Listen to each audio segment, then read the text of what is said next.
नमस्कार, मैं हूं पूर्वी राय और आप देख रहे हैं BNB ऑल इंडिया न्यूज़। मेरे चैनल की खबरों को सबसे पहले देखने के लिए सब्सक्राइब अवश्य करें और बने रहें BNB से और देखते रहें कब, कहां और कैसे, क्योंकि BNB सच है तो बोलेगा। जय हो, जय हिंद, सत्यमेव जयते, वंदे मातरम। नमस्कार, मैं हूं आपके साथ अनुष्का राय और आप देख रहे हैं BNB की लेटेस्ट खबरें। आइए रुक करते हैं धर्म अध्यात्म क्षेत्र की खबरों की ओर। बताया जाता है धर्म और आस्था के प्रति अपनी धारणा को लेकर लोग भक्ति करते हैं। वहीं एक ऐसे संत भोले बाबा है जो नर्मदा परिक्रमा से प्रस्थान कर नर्मदेश्वर धाम बेंगाबाद साइकिल यात्रा करके पहुंचे हैं। ताजुब की बात तो यह है कि उनका उद्देश्य है पूरे भारत भ्रमण का। जब इनसे विस्तार पूर्वक हमारे BNB चैनल हेड जगन्नाथ प्रसाद से संत भोला बाबा से बात हुई तो उन्होंने कई चौंकाने वाली बात कही। उन्होंने कहा कि भ्रमण से भ्रम दूर होता है। हमारा देश भ्रमण करने का देश है जहां पर जगह जगह धर्म और अध्यात्म का परचम लहरा रहा है। यही कारण है कि भारत सोने की चिड़िया थी और रहेगी। बताया जाता है कि गुजरात के काठियावाड़ में इनका जन्म स्थान है। यहां पर इनके माता पिता गुजर जाने के बाद साइकिल यात्रा से नर्मदा परिक्रमा स्थान पहुंचा और कुछ दिनों तक वहां रहे। उसके बाद भारत भ्रमण की मन में ठान ली है। इसी आलोक में कैलाश, मानसरोवर, रामेश्वरम, बैजनाथ धाम आदि जगहों पर पहुंचकर जैन धर्म के सबसे बड़े तीर्थ स्थल सम्मेद शिखर पार्श्वनाथ की ओर जा रहे हैं। इस दौरान हमारे BNB चैनल हेड जगन्नाथ से हुई खास बातचीत में आइए देखते हैं क्या कहते हैं संत भोला बाबा। तो फिर आप बने रहें BNB के साथ और देखते रहें कब, कहां और कैसे, क्योंकि BNB सच है तो बोलेगा। जय हिंद, सत्यमेव जयते, वंदे मातरम। जी नमस्कार, मैं जगन्नाथ और आप सब देख रहे हैं अपने आसपास की खास खबरें। आइए आज आप सबको लेकर चलते हैं और एक बाबा से मिलवाते हैं जिसे भोला बाबा के नाम से जानते हैं। और सबसे खास बात यह है कि साइकिल पर पद यात्रा पर पूरे विश्व भ्रमण के लिए निकले हुए हैं, भारत भ्रमण के लिए निकले हुए हैं और यह पहुंचे हुए हैं बेंगाबाद के सार्वजनिक दुर्गा मंडप नर्मदेश्वर धाम के प्रांगण में यहाँ पर हैं। और इन्हीं से जानते हैं क्या राज है, क्या रहस्य है और क्या उद्देश्य है, किस वजह से ये भ्रमण को निकले हैं और क्या लोगों को संदेश देना चाह रहे हैं। उन सब बातों को लेकर के हम लोग भोला बाबा से बात करेंगे, उन्हीं से जानेंगे।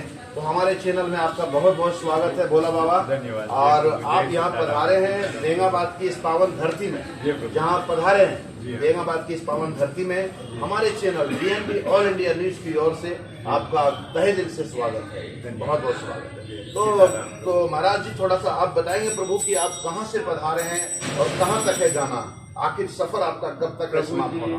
में जो है ये साइकिल यात्रा प्रभु कृपा से, कुछ साइकिल कुछ पैदल ऐसे चल रही है। ईश्वर कृपा से पूरे भारत में नॉर्थ ईस्ट को छोड़ के मेरे उसका जो मेन यात्रा का पॉइंट है वो है 12 ज्योतिर्लिंग, अष्टविनायक महाराष्ट्र में, सप्त मोक्षदायिनी पूरी भारत में जो पुराणों में उल्लेख है। वहाँ बैठी बात की था, अच्छे बैठी है। फिर उत्तराखंड में पंचप्रयाग है। हालांकि उत्तराखंड में 14 प्रयाग है मगर पंचप्रयाग की यात्रा विशेष मानी गई है। और उत्तराखंड के ही चारों धाम जो यमुनोत्री, गंगोत्री, केदारनाथ, बद्रीनाथ और वो सब, फिर चारों दिशाओं के चारों धाम और नेपाल, ये मेन पॉइंट है मेरी यात्रा होगा। उसके बीच में जो भी बड़े धाम आ जाते हैं या पौराणिक साइट है या जो अपने आर्कियोलॉजिस्ट साइटें हैं, जैसे प्राचीन धरोहर जैसे नालंदा है, सांची है या बटेश्वर के मंदिर समूह है, मुरैना के पास मितावली वगैरह, कई शक्तिपीठ स्थान, कई जो भी रास्ते में आते हैं, मतलब मेरे रूट में उनका दर्शन करते तो थोड़ा 40-50 किलोमीटर इधर उधर होके तो मैं दर्शन करना है। और मेरे यात्रा का उद्देश्य जो है, कोई कुछ मुझे पाना नहीं है कि मेरा भला हो या मेरा ये हो। बस जैसे तुलसीदास जी ने रामचरितमानस के लिए बोले हैं कि स्वांतः सुखाय, तो मुझे आनंद के लिए और मैं अपने भारत देश को खास करके कि मैं जान सकूं, पहचान सकूं और जो हमारी यात्रा धाम है उसकी विशेषताएं जो है, लोग फॉरेन से भी क्यों हमारे देश में आते हैं, कुछ तो वजह है। तो वो एक छोटी सी कोशिश है ईश्वर कृपा से। और मैं आपके सामने आज बैठा हूँ, आज उत्तराखंड से ही निकल के आज 6वां महीना मेरा चल रहा है यात्रा यहाँ पर पहुँचने पर।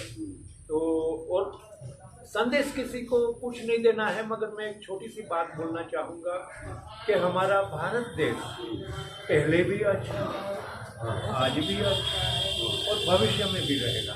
क्यों? क्योंकि हम प्रदेशों में घूमते हैं, छोटे से छोटे व्यक्ति जो अभावग्रस्त है वो भी एक साधु वस्त्र पहने हुए हैं। वो ये नहीं देखते कि साधु का चरित्र असल में क्या है, वो वस्त्रों को मान आज भी देते हैं। हमारे में बुराइयाँ काफ़ी कुछ है, साधु लोगों में, जो साधुओं में काफ़ी कुछ दुर्गुण आ गए, मगर गृहस्थी लोग, सामान्य जनों की जो आस्था है साधुओं के प्रति वो कम नहीं हुई है। वो मैंने हर जगह पे, छोटे से छोटा अभावग्रस्त प्रदेश हो या धनी प्रदेश हो, तो वो मैंने महसूस किया। तो मैं मेरे भारत को कैसे खराब कर सकता हूं? जी, तो आप देख पा रहे हैं गुजरात के काठियावाड़ से हैं ये भोला बाबा, वहां से निकले हुए हैं और बताया जा रहा है कि इनके माता पिता शांत हो जाने के बाद में ये नर्मदा परिक्रमा जहाँ होता है वहां पर ये अपना स्थान और कुटिया बना के रखे हैं और नर्मदा परिक्रमा के स्थान से, अपने स्थान से वहां से ये भ्रमण के लिए निकले हुए। कितने दिन पूर्व निकले हुए हैं आप? प्रभु, वैसे मेरी जो मिक्स यात्रा है वो 2017 से ईश्वर कृपा से, मेरी प्रथम यात्रा जो हुई वो कैलाश मानसरोवर से। कैलाश मानसरोवर कर लिए हैं प्रभु, वो प्रभु कृपा। साइकिल से पहुंचे क्या? साइकिल से नहीं, तो वो मैं कुछ पैदल चला था, कुछ बसों के जरिए गवर्नमेंट के अंदर मेरा कोटे में आ गया था और कई अच्छे लोगों की वजह से मैं वो यात्रा कर पाया। कैलाश मानसरोवर दर्शन कर लिए आप? जी प्रभु। कैसा लगा वहाँ पर? वहाँ पर ये तो देखो, ये बोलने का विषय नहीं है। वहाँ से आप वापस कैसे लौट गए इतने? वही देखो, वहाँ पर परमानेंट आप नहीं रह सकते। नहीं रह सकते। जैसे हमारे उत्तराखंड के जो धाम है, बर्फ मतलब सर्दियों में बंद हो जाते हैं वहाँ की यात्रा। तो ये तो कुछ समय के लिए, हालांकि कभी भी आप जाइए बर्फ छाई हुई है, तो वहाँ निवास स्थान आप नहीं बना सकते। तो महाराज जी, आप कब से निकले हैं और कहाँ तक जाना है और कब सफर आपका समाप्त होना है? समाप्त होना तो प्रभु ईश्वर जैसे जब चाहे तभी, मगर मेरा जो अभी आगे का जो यहाँ के बाद आपके सामने बैठा हूँ शक्ति धाम में, बेंगाबाद में, तो मैं यहाँ से जाऊँगा समेत शिखर जी। तो वहाँ पे एक तो जैन धर्म का बड़ा सबसे बड़ा स्थान है और फिर नीचे हमारा एक प्राचीन शिव मंदिर भी है। जैसे आपने मेरे इंगित किया कि यहाँ पर भी जगन्नाथ मंदिर है, ऐसे वहाँ पर भी प्राचीन शिव मंदिर है। फिर रास्ते में जो भी कुछ धाम आएंगे, कुछ विशेष जो ठीक है या कोई भी, तो उसके दर्शन करते करते आगे का जो मेरा पॉइंट है, कल तक बंगाल में से निकलूंगा जरूर, मगर बंगाल के अंदर प्रवेश नहीं करूंगा। ऐसे करके जगन्नाथपुरी जाऊंगा, फिर वहाँ आगे जो मेरा रूट है अपना आंध्र प्रदेश में श्रीशैलम है, अभी तेलंगाना में वो गिना जाता है। आपके कोई गृहस्थ आश्रम में है नहीं प्रभु जी, इसके बावजूद भी फिर भी आपका भ्रमण जारी है। आखिर शांत एकाग्रचित स्थान में, एकांत स्थान में, पवित्र स्थान में बैठ करके ध्यान साधना योग क्यों नहीं करते फिर भ्रमण? प्रभु, मैं वही बोल रहा हूँ कि अभी मैं एक बात बताऊं कि ये मन जो है, मन को पहले उनको संयम करना है, संयमित करना है। संयमित करना। तो ये साधुओं के लिए जो है भ्रमण जरूरी है। भ्रमण से भ्रम दूर होता है। नहीं, भ्रम तो दूर हो ना, वो ईश्वर की बात, मगर हमारे में भी जैसे मनुष्य शरीर है, प्रथम तो हम मनुष्य है, उसके बाद साधु सन्यासी और जो भी हो, तो मनुष्य शरीर में जो ये माया रूपी हमारा षट विकार है, काम, क्रोध, लोभ, मोह, मद, मत्सर जो भी है, तो उनको दूर कैसे होंगे? मैं एक स्थान पे बैठा हूँ तो मैं तो मेरी स्वतंत्रता में हूँ, मैं दूसरे स्थान पे गया, किसी ने मान से बुला लिए, तुम्हारा जाइए चाय पाइए, किसी ने बोल दिया अरे आपके जैसे कितने भी आते हैं, तो हम वो सम विषम परिस्थिति में, सम की स्थिति में रहते हैं। एक सरीखा रहना, वो कोशिश है दादा, सम की स्थिति में रहने का प्रयास कर रहा हूँ। तो जब ये हम अभ्यास कर लेंगे, उसके बाद अभी देखो मैं अभी पढ़ रहा हूँ और आपसे बात भी कर रहा हूँ, तो ना ये काम हो रहा है ना वो काम होगा तरीके से। तो ये मन को पहले हमें कंट्रोल करना है, हालांकि वो भी ईश्वर कृपा से ही होता है। वो भी ईश्वर कृपा से, ईश्वर कृपा से। ईश्वर के कृपा आपको अनुभव कब होगा? जब भ्रमण करोगे तब। अकेले चलते हैं, कहीं पहाड़ों से पत्थर गिर रहे हैं, तो हर समय, अभी मैं प्रदेश में तो किसी को जानता नहीं, तो ये मेरी व्यवस्था कौन करते हैं? ईश्वर अपना जो पुराणों में उल्लेख है, जैसे कल्पना ये की है कि चतुर्भुज है, हाथ में शंख चक्र गदा, या माता दुर्गा है, अष्टभुजा वाली, एक हाथ में तलवार है, एक हाथ में त्रिशूल है, ये तो वो स्वरूप में हमारे सामने हमारी सहाय करने के लिए भी आएगी। तो क्या हमारे में इतनी ताकत है कि हम उसके दर्शन कर पाएंगे? तो वो सौम्य रूप से कोई अच्छे सज्जन पुरुषों को, अच्छे माता रामों को हमारे सामने पेश। क्या इतने दिनों से आप कर रहे हैं, अध्यात्म से जुड़े हुए हैं, धर्म से जुड़े हुए हैं, लगातार धर्म का संदेश भी लोगों के बीच में फैला रहे हैं, लोगों को जागरूक भी कर रहे हैं धर्म के आस्था के प्रति, क्या अभी तक आपको ईश्वर के साक्षात्कार के करीब तक पहुंचे कुछ अनुभव महसूस बताएंगे? साक्षात्कार तो प्रभु में अभी बात बताई कि ईश्वर उनके मूल स्वरूप में हमारे सामने आएंगे। जैसे गीता जी में भी विराट स्वरूप का दर्शन करने के लिए अर्जुन कृष्ण का सखा होते हुए भी उनको दिव्य चक्षु की जरूरत पड़ी थी।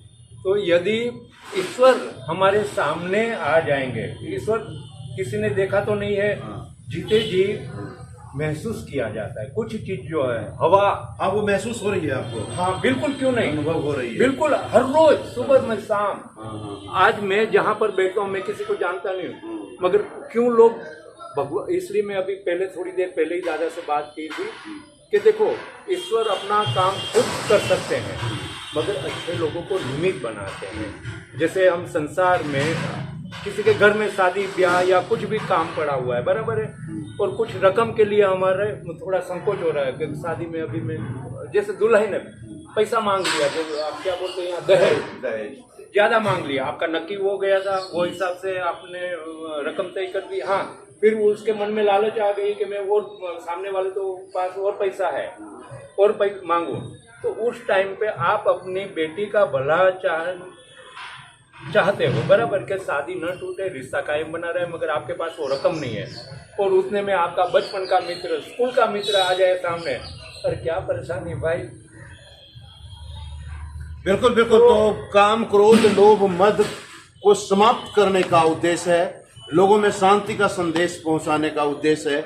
और भ्रमण की जहां तक बात होती है तो कहा भी जाता है कि साधु, सांप और शेर एक जगह नहीं टिकते, वो चलते रहते हैं, और चलने का ही नाम साधु है, चलने का ही नाम शेर है, और चलने का ही नाम सांप है। एक जगह टिकते नहीं, एक जगह रुकते नहीं, रोज उनका नया पद चिन्ह बनता है और एक अलग धर्म और आस्था का ध्वज फहराते हुए निकलता है। उसी प्रकार हमारे भोला बाबा जो हैं बेंगाबाद नंदनेश्वर धाम पहुंचे हुए हैं, और इनका यहाँ के बाद में समेत शिखर जी जो जैन धर्म के सबसे बड़े तीर्थ स्थान है, वहाँ पर जाएंगे, वहाँ दर्शन करेंगे। उसके बाद ये पूरा भारत भ्रमण का इनका जो लक्ष्य है उस पर आधारित पर ये चलेंगे। फिलहाल इतना संदेश आप दे दीजिए दर्शकों को, आखिर उद्देश्य और संदेश जनता के लिए कुछ बताएंगे, थोड़ा सा कुछ कहेंगे? देखो बाबा, वैसे तो मैं इतना बड़ा कोई आदमी नहीं हूँ और न कोई पहुँचे हुए हस्ती हूँ, मगर मैं हमारे, देखो आखिर मैंने भारत भूमि में जन्म लिया, हमारे साधुओं के लिए तो पूरा विश्व एक घर है, क्योंकि आप जब बोलते हैं प्रार्थना में भी कि विश्व का कल्याण हो, जब शाम की प्रार्थना, मगर मैं खास करके जो भारत में सिर्फ टीवीओ का जो ये डिबेट देखते हैं, हमारे देश को जो गाली देते हैं और विदेशों की तारीफ करते हैं, हालांकि पूरा संसार अच्छा है, मगर हम बोलते हैं कि भाई कनाडा में नाइग्रा फॉल अच्छा है, अमेरिका में ये अच्छा है, मगर घर से बाहर निकलो, हमारे देश में इतनी खूबसूरत चीज़ें हैं कि हमें डॉलरों की खर्च करने की जरूरत नहीं है। आप आध्यात्मिक यात्रा करो ना करो, मगर थोड़ा जब भी समय मिले अपने कारोबार से, अपने स्कूल टाइम से हमारे देश को पहचानो, और फिर पता चलेगा कि हमारा देश कितना सुंदर है। बिल्कुल बिल्कुल। भ्रमण से भ्रम दूर होता है, और एक से बढ़कर एक अलौकिक दृश्य आपको नजर आते हैं, तो भ्रमण करना चाहिए, और भ्रमण से भ्रम भी दूर होता है। और कहते हैं कि अध्यात्म के लिए अगर आप भ्रमण कर रहे हैं तो यह हो भाग्य, ये तो आपके सोचिए संजोग और ऊपर वाले की कृपा ही है आपकी। तो निश्चित रूप से भोला बाबा यही संदेश दे रहे हैं कि लोग भ्रमण करें, और भ्रमण करके अध्यात्म में चाहे वो ऐसे भी घूमे, तो भारत एक बहुत ही अच्छा देश है, और इस देश के नाम ये संदेश दे रहे हैं सभी को। कि क्या कहना चाहेंगे सबके लिए जो देख रहे हैं? सबके लिए यही है कि अगर नहीं निकल पाते हैं, आप आर्थिक रूप से संपन्न नहीं है, तो आसपास के क्षेत्रों में जो अपने पास सुंदरता बिखरी हुई, पर्यटन स्थल है, पर्यटन हो, यात्रा धाम हो, ऐसा नहीं कि आप यात्रा ही करिए। हमारे देश को एक साफ विचार से, साफ दिल से जानो कि हमारा देश खराब नहीं है, अच्छा है, पहले भी अच्छा था, आज भी अच्छा है। बिल्कुल बिल्कुल, पहले भी अच्छा था और अब भी अच्छा है। भारत सोने की चिड़िया थी, है और रहेगा। साइकिल से यात्रा कर रहे हैं हमारे बाबा और पहुंचे हुए यहाँ पर, इनका बहुत बहुत स्वागत है और आप सभी दर्शकों को बहुत बहुत धन्यवाद। बने रहें बीएनबी के साथ और देखते रहें कब, कहां और कैसे, क्योंकि बीएनबी सच है तो बोलेगा। जय हो, जय हिंद, सत्य में जयते, वंदे मातरम, जय भोलेनाथ, जय माता दी, जय बाबा। ना पड़ेगा भटकना फेक शेयर और व्यूज पर, क्योंकि क्या, कब, कहां, कैसे की सबसे तेज और सटीक कवरेज मिलेगी आपको बीएनबी ऑल इंडिया न्यूज पर। हर खबर को आप तक पहुंचाने से पहले खरे सोने की तरह तौलेगा। आप बने रहें बीएनबी ऑल इंडिया न्यूज के साथ, क्योंकि बीएनबी सच है तो बोलेगा।